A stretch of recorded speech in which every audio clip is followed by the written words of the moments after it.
चंचल मन को शांत करना बहुत जरूरी होता है, क्योंकि अशांत मन में कई सवाल होते हैं और यह इधर उधर भटक सकता है। गौतम बुद्ध मन को शांत करने के आयामों के बारे में बताते हैं। हम सभी जानते हैं कि व्यक्ति का मन बहुत चंचल होता है। यही कारण है कि मन अशांत रहता है और कई तरह के सवालों का जन्म भी अशांत मन के कारण ही होता है।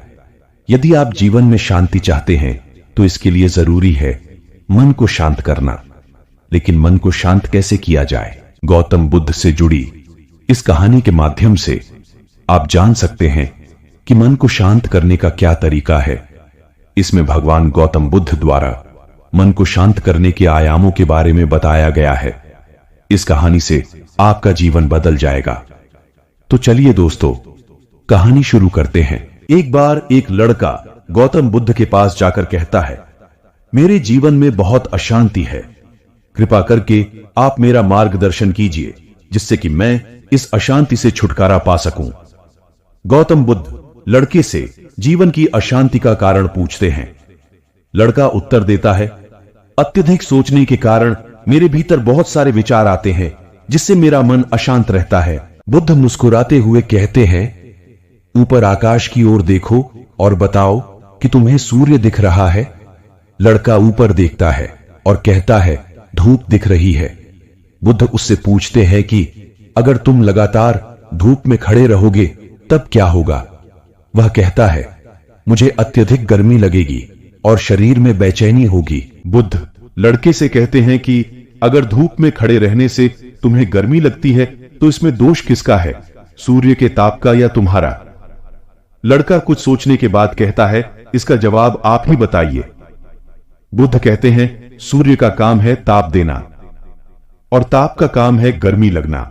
ऐसे में तो दोष तुम्हारा ही है कि तुम धूप में जाकर खड़े हुए जिससे कि तुम्हें गर्मी लगी। तुम्हें अगर शीतलता चाहिए तो तुम्हें छांव में रहना होगा। ठीक इसी तरह चंचल मन का भी स्वभाव होता है, विचारों और भावनाओं को जागृत करना। विचार क्षण भर के लिए होते हैं, लेकिन विचार से पैदा हुई भावनाएं देर तक टिकी रहती हैं। लेकिन यह तुम्हें निर्णय लेना है कि तुम्हें विचार और भावनाओं के साथ चलना है या अलग दिशा बनानी है। बुद्ध कहते हैं, मन को शांत करने के लिए तन के आयाम पर काम करना सबसे आसान तरीका है। शरीर के स्तर पर हमारी कर्मेंद्रियां और ज्ञानेंद्रियां हैं। कर्मेंद्रियां कर्म और ज्ञानेंद्रियां ज्ञान से जुड़ी होती हैं। इससे हम अपनी संवेदनशीलता को बढ़ा सकते हैं, यानी हम जो भी काम करें उसे आनंद के साथ करें। मन के आयाम से हटकर तन के आयाम पर जाने से ही तुम्हारा चित्त शांत होगा। ऐसा करने से तुम मन के आयाम से हटकर शरीर के आयाम पर आ जाओगे, ठीक उसी तरह जैसे तुम धूप से हटकर छांव में आ सकते थे। मन के आयाम से हटने पर तुम्हारी जागरूकता तन पर आ जाएगी। जब तुम तन के आयाम पर काम करोगे तब तुम्हारा चित्त शांत होगा। इसलिए हर काम को तन के आयाम पर करने से मन स्वतः शांत हो जाता है। अपने मन के विचार और भावना को नहीं बल्कि सुर को सुनो। लड़का बुद्ध से कहता है, अपने भीतर के सुर को कैसे सुने? बुद्ध कहते हैं, किसी शांत स्थान पर रहकर जहां शांति हो, तब अपनी आंखें बंद करो और मन के भीतर चल रहे शोर से हटकर भीतर के सुर को सुनने की कोशिश करो। सुर निरंतर चलता रहता है, लेकिन बाहर के शोर के कारण तुम अपने मन के भीतर चल रहे सुर को नहीं सुन पाते हो।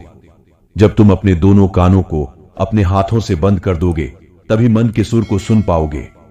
इस तरह तुम मन की अशांति से दूर हो जाओगे और तुम्हारा मन शांत हो जाएगा।